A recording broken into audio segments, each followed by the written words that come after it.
তো আজকে আমি দেখাবো হচ্ছে তুলতুলে রুটি, যেটা হচ্ছে তোমাদেরকে বলি যে পাউরুটির থেকেও একদম নরম তুলতুলে রুটি। তার জন্য আমি আগে আটা বের করে নিচ্ছি, আর সবার আগে রুটি করার জন্য তো আটাটাই প্রয়োজন, তাই আমি আটা বের করছি। তুলতুলে রুটি বানানোর জন্য মোটামুটি রুটি তোমরা যতটুকু খাবে সেই হিসাবে জলটা নেবে। এই যে এইখানে না একটু বেশি মাত্রায় জল লাগে, কেন বলো তো? কারণ হচ্ছে যখন রুটিটা ফোলে, মানে জলটা যখন গরম হয় তখন রুটিটা আমাদের না সেদ্ধ হয়।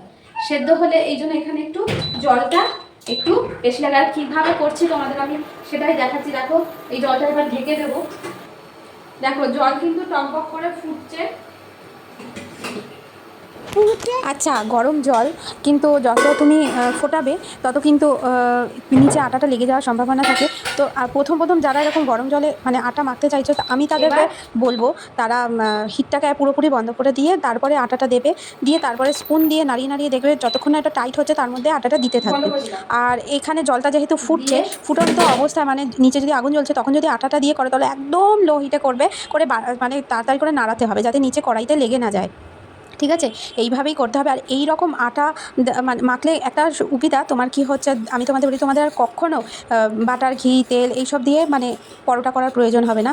সেখানে তোমাদের সাশ্রয় হবে। আজকালকার দিনে বাজারে যা মেহঙ্গাই, তাতে মানে আমাদের পক্ষে মানে মিডিল ক্লাস ফ্যামিলিদের পক্ষে এফোর্ড করা খুবই মুশকিল।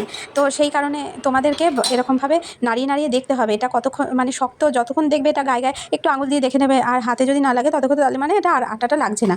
তারপরে যখন ঠান্ডা হবে তারপরেই তোমরা আটাটাকে নামিয়ে ডোটাকে ভালো করে হাত দিয়ে যেরকম ঠান্ডা জলে যেরকমভাবে আটা মাখতে, ঠিক সেই রকমভাবেই আটাটা মাখবে।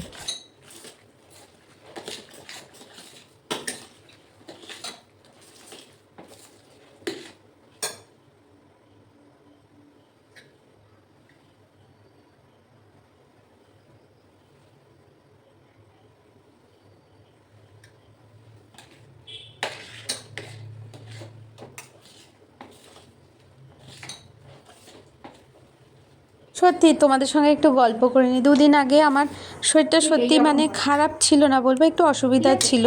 তো যাই হোক, তার জন্য ভগবানের সেবা করতে পারছিলাম না, অনেক কষ্ট হচ্ছিল। কিন্তু সেই সেই যে টাইমটা মানে ওই টাইমটা রেস্টিং পিরিয়ডে মানে কাউকে যে কাছে দরকার যে একটুখানি আমার একটু জলটা এনে দেবে, সেইটুকুনিও মানুষ আর পায় না, মেয়েরা পায় না। এটাতে না আমার মাঝে মাঝে খুব কষ্ট হয়। মানে স্বামী বলো, সন্তান বলো, তখন কাউকেই পাওয়া যায় না। আচ্ছা, এবার আমি বলছি, এইটা তো মাখা মানে হয়ে গেল, মোটামুটি বুঝে নিলাম যে এতটুকু গরম জলে এতটুকু আমার আটা পড়বে। এবার আমরা কিন্তু এটা গরম অবস্থায় হাত দিয়ে চটকাবো না, এটাকে রেস্টিং টাইম দেবো। যখন ঠান্ডা হবে তারপরে কিন্তু আমরা হাত দিয়ে মেখে এটাকে ডো করবো। আর ভালো করেই মাখবেন, যেরকমভাবে আমরা ঠান্ডা জলে আটা মাখি ঠিক সেই রকমভাবেই মাখবেন। তাহলে আটাটা আরও বেশি সফট হবে। আর একদম মানে এটা একদম গ্যারেন্টি, এটা কিন্তু পাউরুটির থেকেও অনেক বেশি নরম হয় এই রুটিটা। তো আমি যেই তুলতুলে রুটি, দেখো জাস্ট রুটিটা দেখো, দেখেছো? এই যে রুটি, এই যে ছিঁড়ছি, এই রুটি বানানোর কি একটা ভালো বলো তো বেনিফিট কি?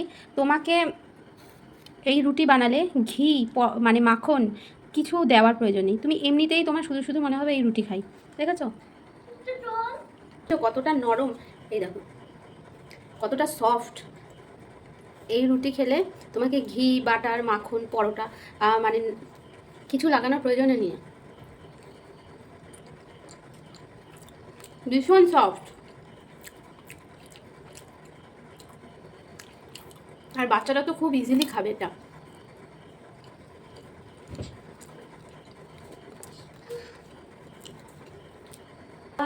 রাধে রাধে, আবার দেখা হচ্ছে পরের ভিডিওতে।